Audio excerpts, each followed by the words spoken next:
Hello everyone, welcome back to my channel. तो हम अब एक नई सीरीज़ शुरू करने वाले हैं जो कि है इंडियन पॉलिटिक्स से रिलेटेड। इसमें हम step by step Indian polity कैसे फॉर्म कैसे है, उसका बेसिक्स क्या है, उसके फाउंडेशन क्या है, उसके बारे में समझेंगे। ये जो सीरीज़ है वो स्पेशली एसएससी और DSSB एग्ज़ाम्स में ओरिएंटेड है। कैसे उनमें क्वेश्चन आते हैं, एटलीस्ट हम सब जानते हैं। जैसे पॉलिटी एक बहुत बड़ा पार्ट है जीएस सेक्शन का, हमारे किसी भी एग्ज़ाम में अराउंड 5 to 6 क्वेश्चन तो मिनिमम होते ही हैं। तो हम इस सीरीज़ में स्टेप बाय स्टेप हमारी इंडियन पॉलिटी को जानेंगे और जानेंगे कि कॉन्स्टिट्यूशन क्यों इम्पॉर्टेंट है हमारे लिए, और इसके लिए हमें उसका हिस्टोरिकल बैकग्राउंड जानना ज़रूरी है। तो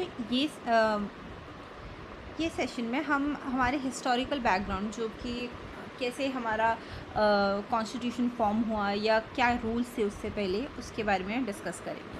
तो लेट्स बिगिन। जो हिस्टोरिकल बैकग्राउंड है, हम इनिशियली इसमें जाते हैं कि East India Company as a trader India में कैसे आई। तो इन 1600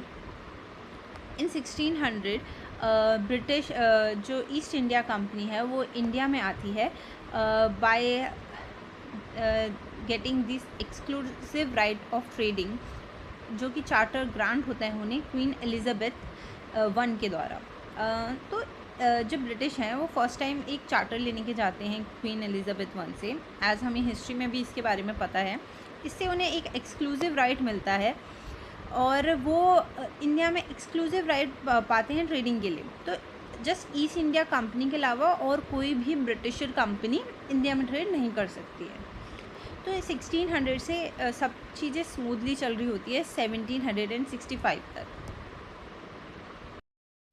तो 1600 से 1765 तक सब कुछ स्मूथली चल रहा होता है, एज वो ट्रेडर्स की तरह काम करते हैं।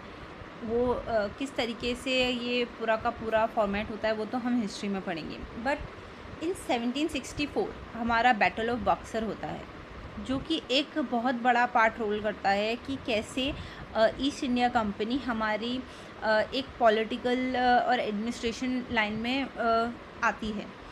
जैसे कि बैटल ऑफ बक्सर के बाद जब शाह आलम और जो हमारा पूरा एक फॉर्मेशन था वो हार जाता है ईस्ट इंडिया कंपनी से, तो शाह आलम को दीवानी राइट ग्रांट करना पड़ता है ईस्ट इंडिया कंपनी को। और वो दीवानी राइट कहीं और का नहीं, बंगाल, बिहार और उड़ीसा का था, जो कि उस टाइम पे बहुत ज़्यादा अच्छे से वर्क करने वाले स्टेट्स, एज तब स्टेट्स नहीं तो किंगडम्स थे। तो जो आज तक प्योरली ट्रेडिंग कंपनी थी वो टेरिटोरियल पावर की तरफ बेंड हो जाती है। तो शाह आलम उन्हें दीवानी राइट्स देता है, जिससे उनके पास एक पावर आ जाती है। और 1765 से लेकर के ये पूरा का पूरा ईस्ट इंडिया कंपनी का जो कंपनी रूल है वो 1858 तक चलता है। और उसके बीच में कुछ रेगुलेशंस आते हैं, कुछ एक्ट्स आते हैं। वो किस तरीके से उनमें ब्रिटिश गवर्नमेंट क्या क्या रूल्स इम्प्लीमेंट करती है, हम उसके बारे में अब पढ़ेंगे। तो 1773 से 1858 को द कंपनी रूल के बारे में जाना जाता है कि इस टाइम पे कंपनी रूल पूरी तरीके से इंडिया में इस्टेब्लिश हुआ। कंपनी ने कैसे पूरा पॉलिटिकल और एडमिनिस्ट्रेटिव फंक्शंस को रोल प्ले किया उसमें, और किस तरीके से उन्होंने पॉलिटिकल पावर गेन की, ये सारी चीज़ों को हम इस टाइम में, इस टेन्योर में जानते हैं कि कंपनी रूल में। तो जो फर्स्ट रेगुलेशन आता है, फर्स्ट एक्ट आता है ये कंपनी रूल में, वो आता है रेगुलेटिंग एक्ट 1773। 1765 से दीवानी राइट्स आ गए हैं और वो उस पावर में आ चुके हैं। बट फर्स्ट रेगुलेशन 1773 में आता है, एज ब्रिटेन की गवर्नमेंट को लगता है कि उन्हें एक फर्स्ट स्टेप लेना चाहिए कंट्रोल और रेगुलेट करने के लिए EIC को, क्योंकि 1773 तक बहुत सारे करप्शन और ये सब चीज़ें ब्रिटिश गवर्नमेंट के नज़रों में आ जाती हैं, क्योंकि ईस्ट इंडिया कंपनी जो है वो पूरा का पूरा टाइम लॉस में चल रही थी company in front of British government. But जो उनके जितने भी ऑफिसर्स थे जो इंडिया में आकर के काम कर रहे थे वो बहुत ज़्यादा वेल्दी हो रहे थे। तो ये चीज़ ब्रिटेन की गवर्नमेंट की नज़र में आई कि जब कंपनी लॉस में चल रही है तो उनके ऑफिसर्स इतने रिच क्यों होते जा रहे हैं। तो तब से उन्होंने एक रेगुलेशन और रेगुलेटिंग एक्ट लगाना शुरू किया। तो जो फर्स्ट स्टेप लिया गया ब्रिटेन की गवर्नमेंट से कंट्रोल और रेगुलेट करने के लिए, वो आता है रेगुलेटिंग एक्ट 1773 में, जो कि रिकग्नाइज़ करती है पॉलिटिकल और एडमिनिस्ट्रेटिव फंक्शन को कंपनी के, और फाउंडेशन रखती है सेंट्रल एडमिनिस्ट्रेशन का। अभी तक जो ईस्ट इंडिया कंपनी थी वो 3 मेन सोर्सेज में काम करती थी, 3 फ्रंट्स में काम करती थी। एक था गवर्नर, मतलब एक बंगाल में था एक सेंटर, एक बॉम्बे में था, एक मद्रास में था। तो यहाँ पे सेंट्रलाइजेशन होता है पावर का, 1773 से स्टार्ट होता है। तो यहाँ पे गवर्नर ऑफ बंगाल को पावर दिया जाता है, गवर्नर ऑफ बंगाल को पावर दिया जाता है और उसको गवर्नर जनरल ऑफ बंगाल बना दिया जाता है, क्योंकि first governor general of Bengal हमारे लॉर्ड हेस्टिंग होते हैं। एंड एग्जीक्यूटिव काउंसिल फॉर्म की जाती है, जिसे काउंसिल ऑफ इंडिया कहा जाता है, जिसमें 4 मेंबर दिए जाते हैं गवर्नर जनरल ऑफ बंगाल को।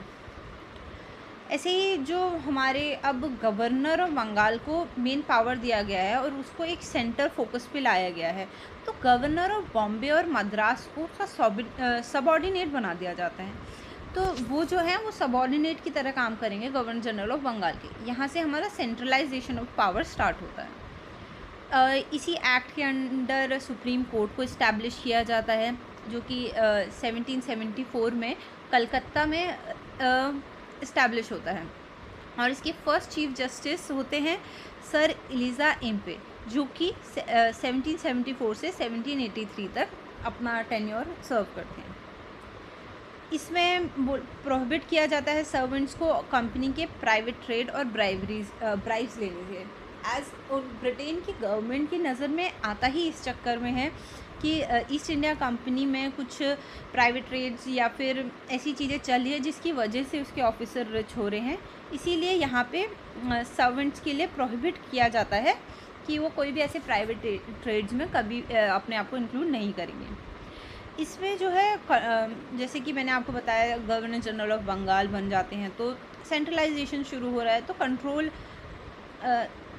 और इसका पूरा का पूरा जो पावर है ब्रिटिश गवर्नमेंट कंपनी के ऊपर अपना पावर कंट्रोल बढ़ाने के लिए करती है, जिसके लिए वो एक कोर्ट ऑफ डायरेक्टर्स बनाती है। यहाँ पे हमारे एक एग्जीक्यूटिव काउंसिल बन रही है एंड एक कोर्ट ऑफ डायरेक्टर बन रही है, जो कि रिपोर्ट करेगी हर चीज़ की, कंपनी किस फ्रंट में क्या काम कर रही है, रेवेन्यू में क्या काम हो रहा है, सिविल में क्या काम हो रहा है और मिलिट्री अफेयर्स में क्या काम हो रहा है, उसका एक पूरा रिपोर्ट बनेगा एंड ब्रिटेन की गवर्नमेंट के पास जाएगा, जिसके बाद वो पूरा अपना वहाँ से रेगुलेशंस और क्या रूल्स और कंट्रोल किस तरीके से करना है, रेगुलेट किस तरीके से करना है कंपनी के ऊपर, वो वहाँ से अपने रूल्स बताएंगे। तो यहाँ पे एक कंट्रोल ब्रिटिश गवर्नमेंट का कंपनी के ऊपर स्ट्रेंथन करने के लिए जोर दिया जा रहा है। तो ये हमारा रेगुलेटिंग एक्ट 1773 था।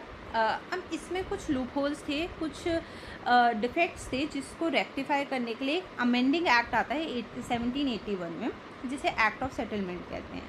इतना नेसेसरी नहीं है, कुछ छोटे मोटे जो भी प्रॉब्लम्स थी उनको रेक्टिफाई करके इसको अमेंड किया जाता है। नेक्स्ट जो हमारा इम्पॉर्टेंट एक्ट आता है वो है पिट्स इंडिया एक्ट 1784, जिसका इसमें मेन सिग्निफिकेंस अगर इस हम एक्ट में देखें तो ब्रिटेन की गवर्नमेंट कंपनी की जितनी भी टेरिटरीज़ हैं उसे first time British possession in India कहती है। वो रिकग्नाइज़ करती है कंपनी की टेरिटरीज़ को एज ब्रिटेन का पोजेशन, यानी कि जो किंग है वहाँ के उनका पोजेशन। तो ब्रिटेन उस पोजेशन को फर्स्ट टाइम रिकग्नाइज़ करता है।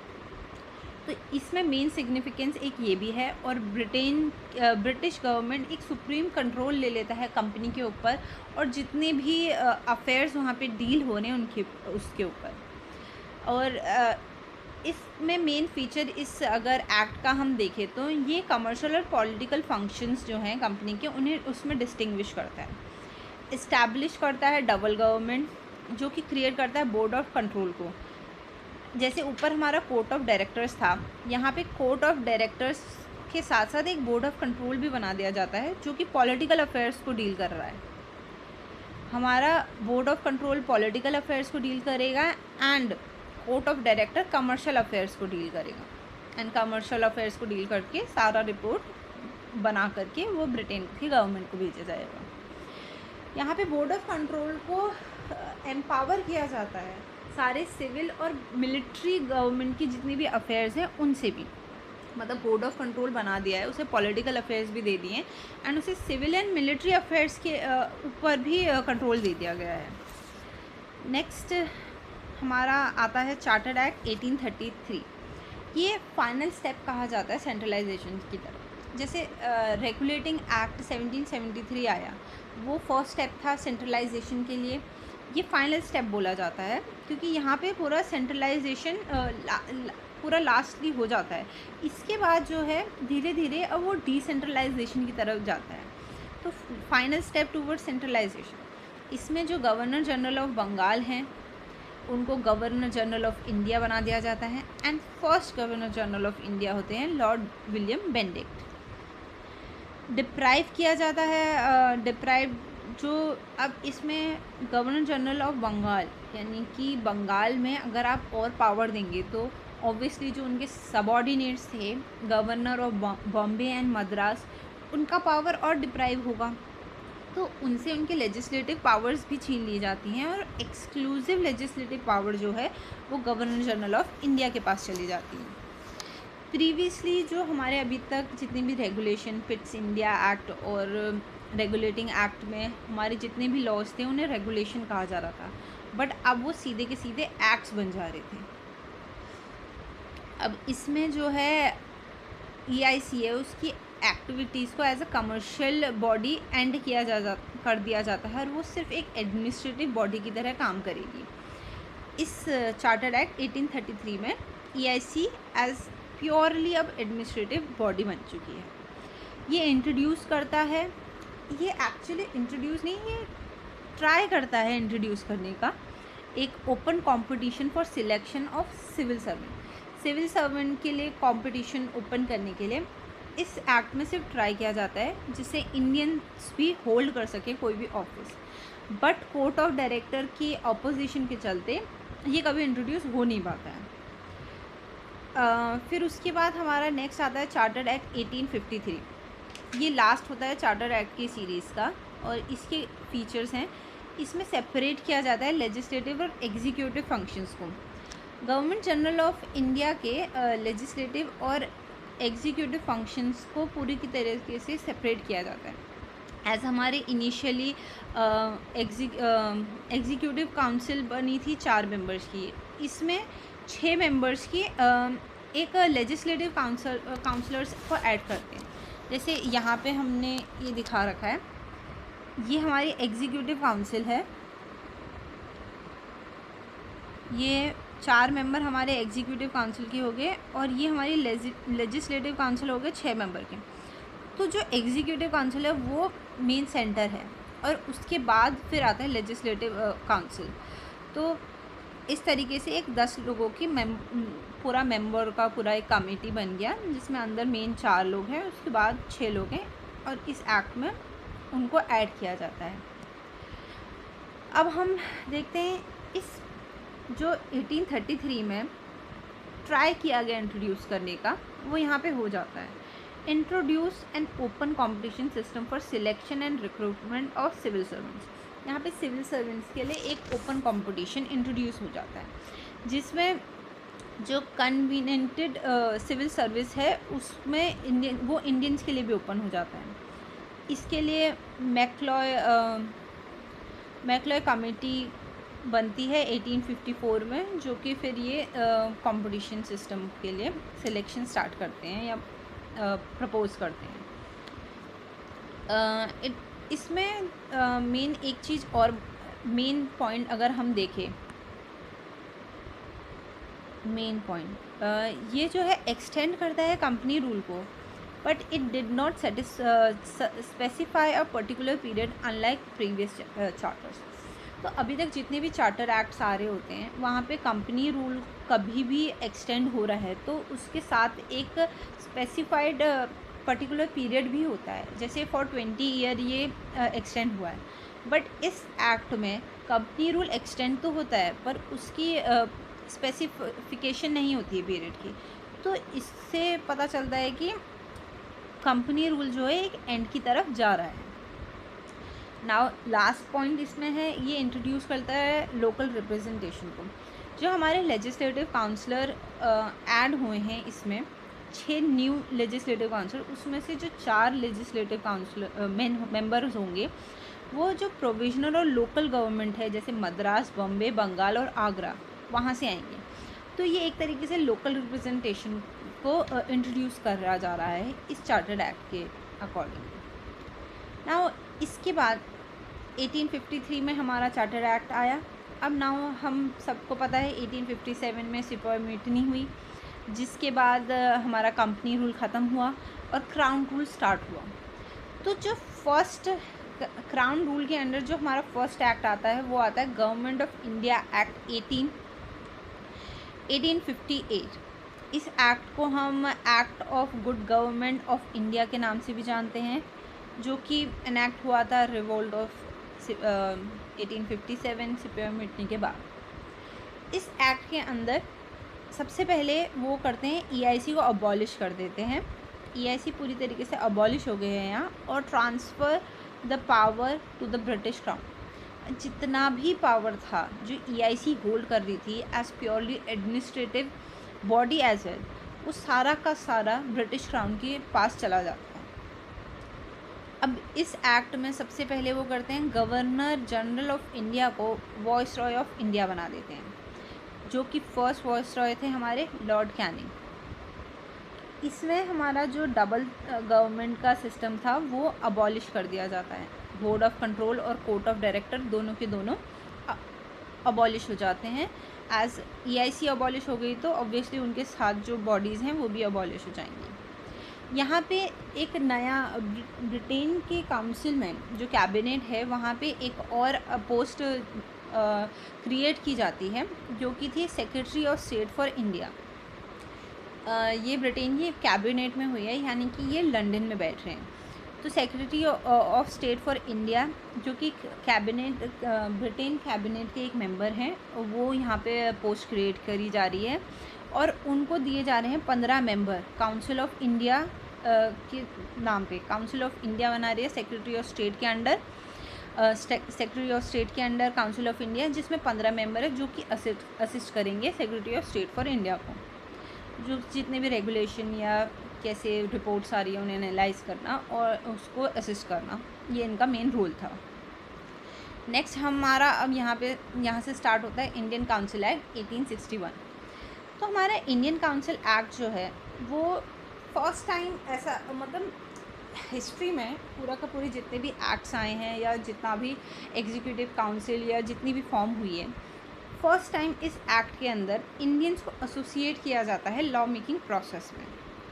इन 1862 वॉइसरॉय नॉमिनेट करते हैं raja of Banaras and the maharaja of Patiala and sir Dinkar Rao. ये 3 लोग नॉमिनेट होते हैं लॉ मेकिंग प्रोसेस में, मतलब लेजिस्लेटिव काउंसिल के अंदर इन तीनों को नॉमिनेट किया जाता है। फर्स्ट टाइम इंडियंस को लेजिस्लेटिव काउंसिल तक पहुंचाया गया है। अभी एग्जीक्यूटिव काउंसिल में नहीं आए हैं, अभी मेन सर्कल में नहीं आए हैं, अभी वो उससे आउटर सर्कल में ही आए हैं, बट स्टिल इंडियंस को एसोसिएट किया गया है अभी फर्स्ट टाइम। और इसमें 1861 से डिसेंट्रलाइजेशन स्टार्ट हो गया। जो हमारा रेगुलेटिंग एक्ट 1773 से सेंट्रलाइजेशन स्टार्ट हुआ है वो और 1853 में हमारा सेंट्रलाइजेशन का फाइनल स्टेप था। अब नाउ 1861 से इंडियन काउंसिल एक्ट 1861 से डिसेंट्रलाइजेशन स्टार्ट हो चुका है। जो लेजिस्लेटिव पावर्स थी बॉम्बे और मद्रास प्रेसिडेंसी से जो ले ली गई थी वो रिस्टोर करी गई। Initiated the process of decentralise by restoring the legislative power to the Bombay and Madras presidency. It also provided to establish new legislative council for, अब यहाँ पे पहले अभी तक हमारे लेजिस्लेटिव काउंसिल सिर्फ सेंटर में थी, सिर्फ governor general of India, voice of India, उनके पास ही लेजिस्लेटिव पावर थी। अब लेजिस्लेटिव काउंसिल बंगाल में, नॉर्थ वेस्टर्न फ्रंटियर प्रोविंस में और पंजाब में भी बनाई गई 1862, 1866 एंड 1897 में। It empowered the viceroy to be, और इस एक्ट में एक बहुत इम्पॉर्टेंट पावर ग्रांट की वॉइसरॉय को। इंडियन काउंसिल एक्ट 1861 में वॉइसरॉय के पास एक पावर आई कि वो ऑर्डिनेंस इशू कर सकते हैं बिना लेजिस्लेटिव काउंसिल की मीटिंग के। लेजिस्लेटिव काउंसिल नहीं बैठी है और उनको कोई किसी चीज़ से रिलेटेड कोई एक्ट निकालना है, इशू ऑर्डिनेंस इशू करना चाहते हैं या कुछ करना चाहते हैं, तो फिर वो एक ऑर्डिनेंस इशू कर दें किसी भी इमरजेंसी के दौरान। जैसे आज हमारे प्रेसिडेंट के पास भी ये पावर होती है कि जब हमारा पार्लियामेंट सिटिंग में नहीं है, वो ऑर्डिनेंस निकाल करके कोई भी रूल या एक्ट नहीं बनता है, वो ऑर्डिनेंस होता है, वो पास कर सकते हैं और वो 6 मंथ तक वैलिड होता है। तो ऐसा ही पावर वॉइसरॉय के पास इस इंडियन काउंसिल एक्ट 1861 के तहत मिला। रिकग्नाइज कर, और मेन चीज़ इसमें ये भी हुई, इम्पॉर्टेंट पॉइंट इसमें है ये फर्स्ट टाइम रिकग्नाइज होता है इसमें पोर्टफोलियो सिस्टम।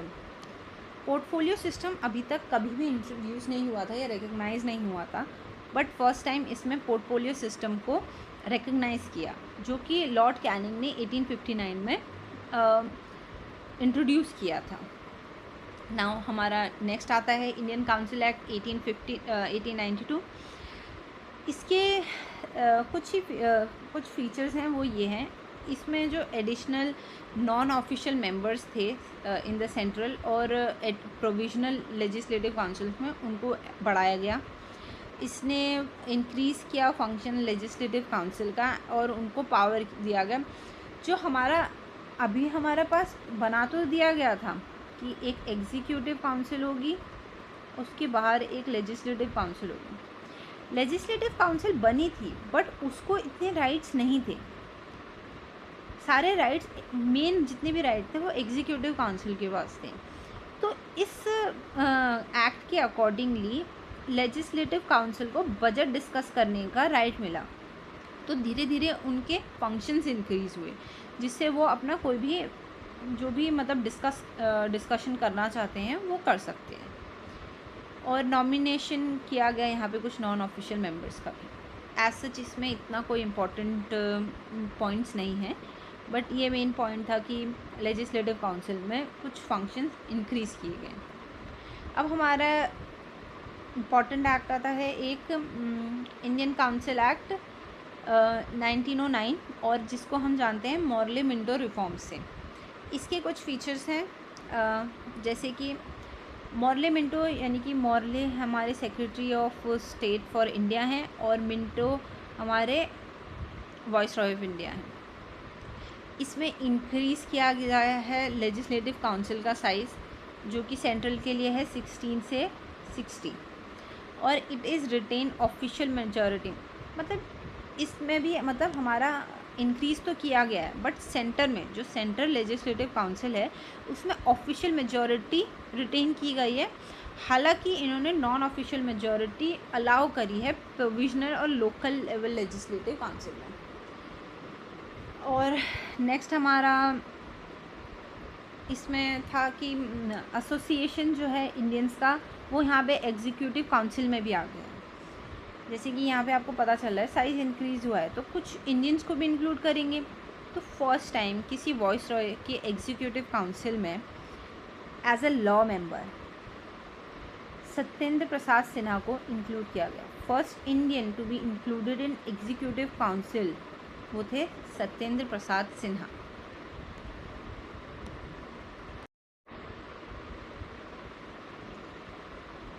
सत्येंद्र प्रसाद सिन्हा हमारे फर्स्ट लॉ मेंबर की तरह इंक्लूड हुए।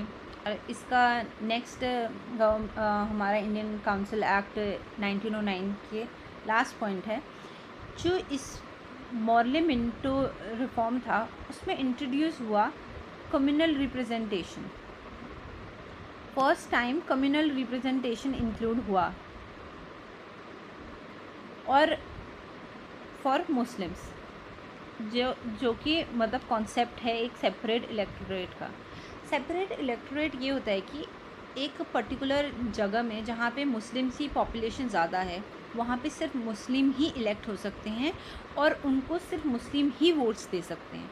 तो ये सेपरेट इलेक्टोरेट इंट्रोड्यूस करने वाला और कोई नहीं था, वो थे लॉर्ड मिंटो, जो कि उस टाइम के वॉइसरॉय थे और उनको फादर ऑफ कम्युनल इलेक्टोरेट के नाम से भी जाना जाता है। अब नेक्स्ट हमारा जो एक्ट आता है वो है गवर्नमेंट ऑफ इंडिया एक्ट 1919 और जिसको हम मॉन्टेगो चेल्सफोर्ड रिफॉर्म्स के नाम से भी जानते हैं।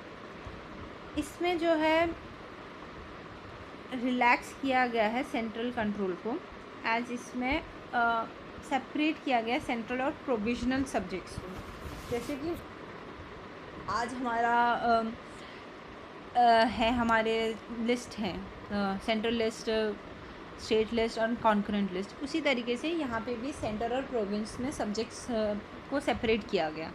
सेंटर के कुछ सब्जेक्ट्स हैं, प्रोविजनल लेवल में कुछ सब्जेक्ट्स हैं, और जो ये प्रोविजनल लेवल के सब्जेक्ट हैं उसको भी फर्दर दो पार्ट में डिवाइड किया गया है, जो कि हैं transfer subjects and reserve subject. Reserve subject viceroy की ही रिस्पॉन्सिबिलिटी है, as police, administration of justice, prison, land revenue and finance.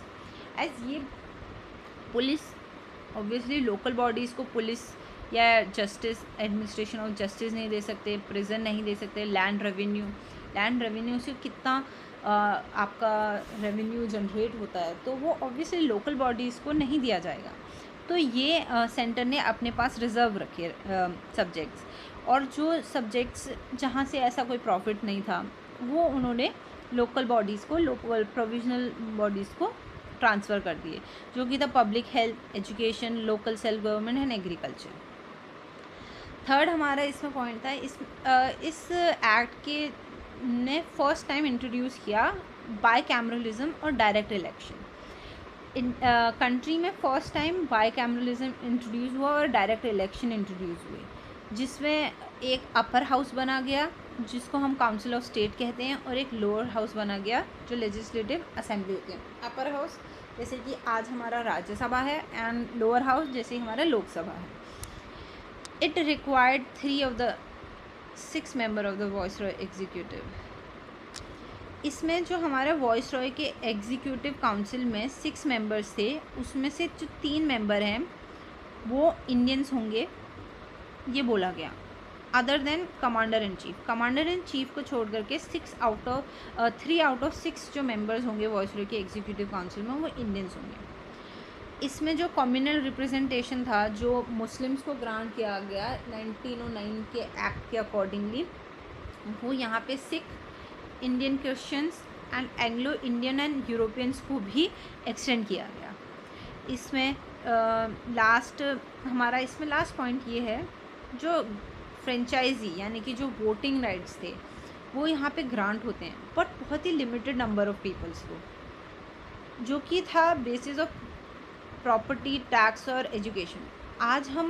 आज के टाइम पे हम लोग वोट देते हैं एज हम 18+ हैं, बट तब हम वोट दे सकते हैं अगर हमारे पास अच्छी खासी प्रॉपर्टी है, हम टैक्स भरते हैं या हम कितने एजुकेटेड हैं। तो ये बेसिस थे उस टाइम पे वोटिंग राइट्स को डिस्ट्रीब्यूट करने। नेक्स्ट ये क्रिएट करता है इस एक्ट के accordingly, government of India act 1919 में एक नया ऑफिस बनाया जाता है हाई कमिश्नर का फॉर इंडियन इन लंदन में एक हाई कमिश्नर का ऑफिस बनाया जाता है, जिसके पास कुछ फंक्शंस को ट्रांसफ़र कर दिया जाता है सेक्रेटरी ऑफ स्टेट्स के, राइट। और इस एक्ट के अकॉर्डिंगली इस्टेब्लिश किया जाता है public service commission and central public service commission, जो कि सेटअप होता है इन 1926। ये ली कमीशन थी सुपीरियर सिविल सर्विस 1923-24 उसके अकॉर्डिंगली इस्टेब्लिश होते हैं, और इसमें प्रोविजनल जो बजट है उससे सेपरेट किया गया जाता है सेंटर से सेपरेशन ऑफ प्रोविजनल बजट, जो सेंट्रल का बजट है उसी में प्रोविजनल एरियाज़ का अपना अलग बजट होगा, यहाँ पे वो सेपरेशन मिलता है। नाउ 1927 में एक साइमन कमीशन आती है जो कि 7 मेंबर कमीशन होती है और सर जॉन साइमन उसके चेयरमैन होते हैं। वो अपनी रिपोर्ट 1930 के टाइम पे सबमिट करती हैं। साइमन कमीशन की वही रिपोर्ट है जिसके बाद इंडिया में थोड़ा नाराज़गी होती है, जिसके बाद 3 राउंड टेबल मीटिंग्स होती हैं और इसमें जो रिपोर्ट सबमिट होती है उसमें कहते हैं कि अबॉलिशन ऑफ डायरकी हो और extension of representation of responsible government in provinces हो, establishment of federation of India हो, white paper on constitutional reform. Simon commission आता है, उसके बाद राउंड टेबल्स होती हैं। फिर नेक्स्ट हमारा सीधे 1935 गवर्नमेंट ऑफ इंडिया एक्ट आता है जिसमें हमारे जिसके 321 सेक्शन और 10 शेड्यूल्स होते हैं। कॉन्स्टिट्यूशन ऑफ इंडिया में बहुत सारी चीज़ें गवर्नमेंट ऑफ इंडिया एक्ट 1935 से ली जाती हैं, तो ये भी एक अच्छा खासा बेस, जैसे हमारा कॉन्स्टिट्यूशन में बहुत सारे सोर्सेज हैं, कुछ चीज़ें हमने यूएसए से ली हैं, कुछ आयरलैंड से ली हैं, कुछ ऑस्ट्रेलिया से ली हैं। तो गवर्नमेंट ऑफ इंडिया एक्ट 1935 भी एक बहुत बड़ा सोर्स है हमारे कॉन्स्टिट्यूशन ऑफ इंडिया में बहुत सारे आर्टिकल सेक्शंस को जो हमने लिया है गवर्नमेंट ऑफ इंडिया एक्ट से। ये जो एक्ट है वो इन्फोर्स हो रखा है 1935 में आया और 1 अप्रैल 1937 में इन्फोर्स हुआ। इसमें इस्टेब्लिशमेंट होता है ऑल इंडिया फेडरेशन का, जितने भी प्रोविंसेस हैं और प्रिंसली स्टेट हैं वो एज अ यूनिट होंगे, उसको इस्टेब्लिशमेंट करते हैं। और यहाँ पे डिवाइड होता है power between centre and units in terms of 3 list. यहाँ पे हमारी वो 3 लिस्ट आती हैं, federal list, central list, provisional list, state list, concurrent list ही है। एंड फेडरल लिस्ट में हमारे 59 आइटम्स हैं, प्रोविजनल लिस्ट में हमारे 54 आइटम्स हैं, कॉन्करेंट लिस्ट में हमारे 36 आइटम। और जो रेसिड्यूरी पावर है वो यहाँ पे वॉइसरॉय को दी जाती है। जैसे हमारे यहाँ अब इस टाइम पे हमारे रेसिड्यूरी पावर पार्लियामेंट के पास है, वो उस टाइम पे वॉइसरॉय के पास ही थी। यहाँ पे अबॉलिश कर दिया जाता है डायरकी, जो डायरकी थी प्रोविंस में उसको ख़त्म करके सेंटर में इंट्रोड्यूस कर दिया जाता है। बाई कैमरलिज्म यहाँ पे इंट्रोड्यूस होता है 6 आउट ऑफ 11 प्रोविंस में, जो कि namely Bengal, Bombay, Madras, Bihar, Assam and the united province, आज का UP. Reserve certain number of seats for schedule caste women and labours. यहाँ पे रिजर्वेशन स्टार्ट हो जाता है schedule caste women and labours के लिए। यहाँ पे एक्सटेंड किया जाता है अडल्ट फ्रेंचाइजी, जो 1919 में हमारे कुछ लिमिटेड लोगों को ही वोटिंग राइट्स मिलते हैं according to property, education, tax. यहाँ पे वो थोड़ा सा एक्सटेंड होते हैं, बट स्टिल वो इतना कम है, देखिए कि 10 to 14% ही टोटल पॉपुलेशन के पास अभी राइट टू वोट था। तो 1935 में सिर्फ 10 to 14% ही वोट कर रहे थे। तो आप अगर इसको देखें तो हमारे पास एक तरीके से 86 से लेकर के 90% लोग वोट ही नहीं कर रहे हैं, वोटिंग ही नहीं कर रहे हैं। तो कौन सी सरकार कैसे चुनी जा रही है, इसका कोई लॉजिक ही नहीं था। एज जितने लोग, मतलब आज के दिन में हमारे इतना वोटिंग परसेंटेज होता है, तब इतने लोग वोटिंग ही नहीं कर रहे हैं। नेक्स्ट 1935 में आरबीआई इस्टेब्लिश होता है 1 अप्रैल 1935 से।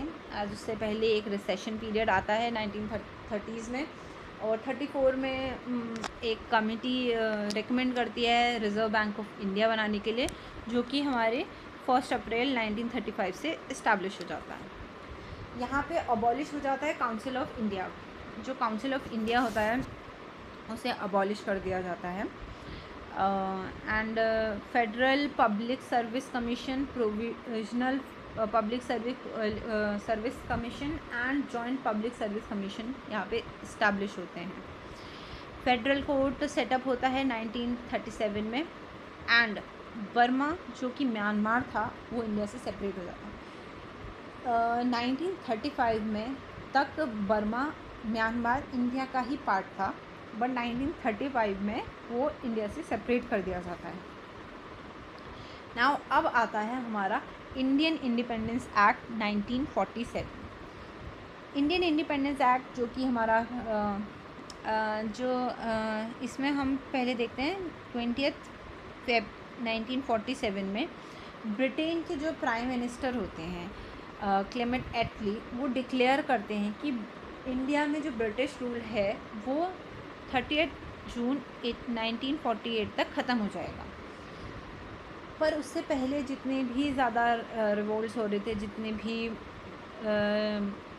प्रोटेस्ट हो रहे थे, उससे ब्रिटेन की गवर्नमेंट को पता चल गया था कि वो ज़्यादा दिन यहाँ नहीं रह सकते।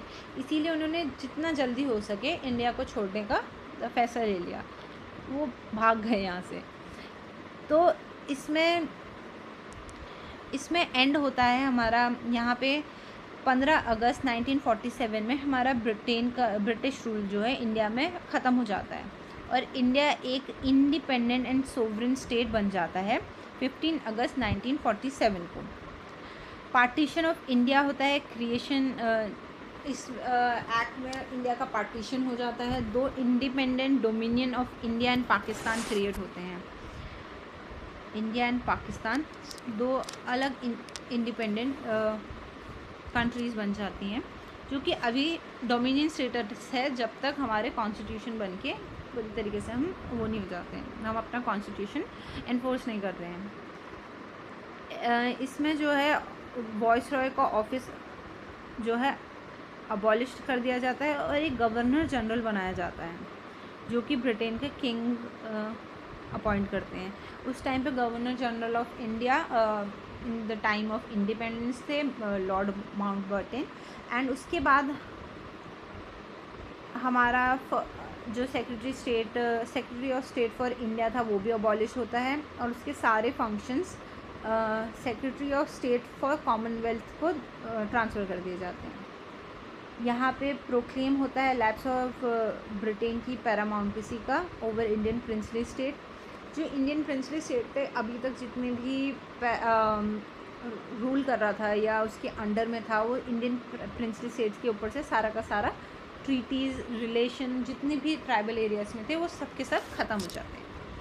ये ग्रांट करता है फ्रीडम इंडियन प्रिंसली स्टेट्स को कि वो या फिर डोमिनियन ऑफ इंडिया को ज्वाइन करना चाहते हैं या डोमिनियन ऑफ पाकिस्तान को, या फिर वो इंडिपेंडेंट रहना चाहते हैं। ये फ्रीडम होती है प्रिंसली स्टेट्स के पास। गवर्नर जनरल ऑफ इंडिया के पास पूरी पावर होती है कि वो किसी भी बिल को अपना असेंट दे सकते हैं जिस मेजॉरिटी यानी किंग के बिहाफ पे। डेजिग्नेट करता है गवर्नर जनरल ऑफ इंडिया को और प्रोविजनल जो गवर्नर है कि वो अब वहाँ के कॉन्स्टिट्यूशनल हेड हैं स्टेट्स के। और यहाँ पे title of emperor of India king of England के रॉयल टाइटल से ड्रॉप कर दिया जाता है। ये डिसकंटिन्यू करता है जितने भी अपॉइंटमेंट होते हैं civil service and reservation of post for the secretary state of for India के। At the stroke of midnight of 14th and 15th August 1947, the British rule came to an end and the power was transferred to the 2 new independent dominion of India and Pakistan. तो यहाँ पे India एक पूरी तरीके से independent country बन जाता है at stroke of midnight of 14 and 15 August.